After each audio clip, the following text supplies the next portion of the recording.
আসসালামু আলাইকুম। কেমন আছেন সবাই? আশা করি সবাই ভালো আছেন, সুস্থ আছেন। আলহামদুলিল্লাহ আমিও ভালো আছি। দেশি মুরগির ডিম অমে বসানোর পরে যে ডিমগুলা কিভাবে বুঝবেন যে আসলে এই ডিম থেকে বাচ্চা কোন ডিমগুলা থেকে ফুটবে আর কোন ডিমগুলা থেকে ফুটবে না, অর্থাৎ এক কথায় যে ডিমগুলা উর্বর না সেই ডিমগুলা কিভাবে দেখে চিনে বের করে নেবেন এবং যে ডিমগুলা বাচ্চা ফুটবে সেটা কিভাবে বুঝবেন। আর এটা বুঝতে হলে অবশ্যই 3 থেকে 5 দিন দেশি মুরগির ডিম অমে বসানো লাগবে। তো 3 থেকে 5 দিন হওয়ার পর অর্থাৎ অমে বসানোর পর যে মুরগির ডিমগুলা সেগুলা কিভাবে চেক দিবেন সেটাই দেখাবো। তো আর ডিমগুলা অমে বসানোর পূর্বে অর্থাৎ দেশি মুরগির ডিম অমে বসানোর পূর্বে কিভাবে উর্বর ডিম চিনতে হয় এটা যদি জানতে চান তাহলে অবশ্যই আমার ইউটিউব চ্যানেল এবং ফেসবুক পেজে এই সকল ভিডিওগুলো আছে, তাহলে আপনারা দেখে নিতে পারেন। তো এই ডিমগুলার চেক করার জন্য দরকার পড়বে আপনার কিন্তু একটা লাইটের আলো, আর এটা ছাড়া প্রয়োজন পড়বে ঘরটা অন্ধকার, কারণ অন্ধকারে খুব ভালোভাবে বোঝা যায় যে আসলে ডিমগুলা উর্বর কিনা, অর্থাৎ উর্বর বলতে ডিমে বাচ্চা ফুটবে কিনা সেটা বোঝা যায়। অর্থাৎ অমে বসানোর পর 3 থেকে 5 দিন হইলেই কিন্তু এই জিনিসটা বোঝা যায়। তো এই ডিমগুলাকে আমি কিন্তু সর্বপ্রথম ঘরের আলোটাকে অফ করে নিয়েছি এবং মুরগিটা যে অমে বসেছিল মুরগিটা বের করে রেখে ডিমগুলা আমি এখন ঘরে নিয়ে আসছি চেক দেওয়ার জন্য।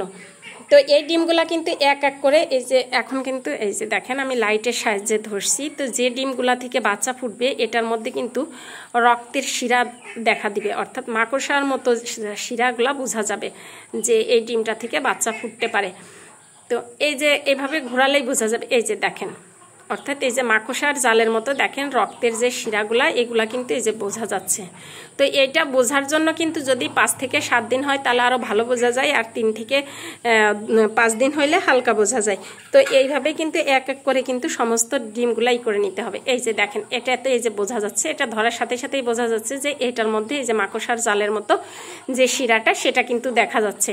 তো এইভাবেই কিন্তু এক এক করে লাইটের সাহায্যে কিন্তু সমস্ত ডিমগুলাকে ক্যান্ডেলিং করে নিতে হবে, তাহলেই বোঝা যাবে যে আসলে কোন ডিমটা থেকে বাচ্চা পাবো আমরা আর কোনটা থেকে পাবো না। তো এইভাবে চেক দেওয়ার পরে যে ডিমটা দেখবেন যে আসলে এই ডিমটা থেকে বাচ্চা ফুটবে না সেই ডিমগুলো আপনারা যে কাজটা করবেন সেটা হচ্ছে যে ডিমগুলা সরিয়ে নেবেন, কারণ অতিরিক্ত ডিম দিয়ে রাখলে কিন্তু দেখা যাচ্ছে যে অনেক সময় আছে নষ্ট ডিমগুলার জন্য কিন্তু ভালো ডিমগুলা সুন্দরভাবে পায় না।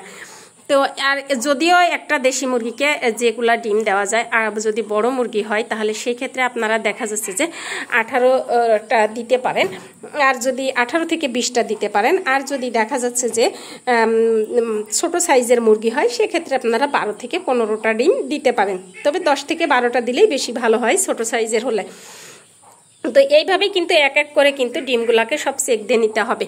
তো এইখানে এই যে দেখেন একটা ডিম, এটাতে কিন্তু এই ডিমটা পূর্বে যে ডিমগুলা দেখছেন আর এটা দেখেন, এটা কিন্তু ফোন ক্যামেরাতে লাল বোঝাচ্ছে, কিন্তু যখন আপনারা এমনি দেখবেন তখন কিন্তু বুঝতে পারবেন, লাইটের সাহায্যে যখন ধরবেন তখন বুঝতে পারবেন যে ডিমটা কিন্তু সাদা।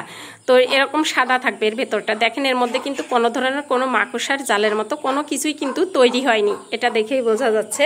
অর্থাৎ এই ডিমটা থেকে কিন্তু বাচ্চা ফুটবে না।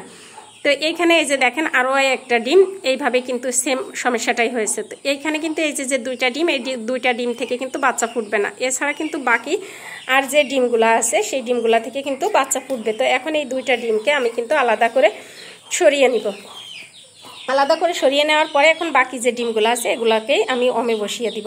তো আপনারা চাইলে এইভাবে কিন্তু দেশি মুরগির ডিম অমে বসার পর লাইটের সাহায্যে চেক দিয়ে নিতে পারেন। আর যদি মনে করেন যে পূর্বে চেক দিব তাহলে আপনারা সেটা দেখা যাচ্ছে যে ডিম অমে বসানোর আগে যে চেকটা দেয় এটা আপনারা চাইলে দেখে নিতে পারেন, আমার যে কোনো জায়গা থেকে পেজ অথবা ইউটিউব চ্যানেল থেকে আপনারা দেখে নিতে পারেন। তো যাই হোক এইভাবে আপনারা এক এক করে ডিমগুলাকে ক্যান্ডেলিং করে নেবেন। আমার এখানে সবগুলাই ক্যান্ডেলিং করা হয়ে গেছে, আর 2টা ডিম যে নষ্ট হয়েছে সেই 2টা ডিম আমি আলাদা সরিয়ে ফেললাম, এই 2টা ডিম আমি আর অমে দিব না।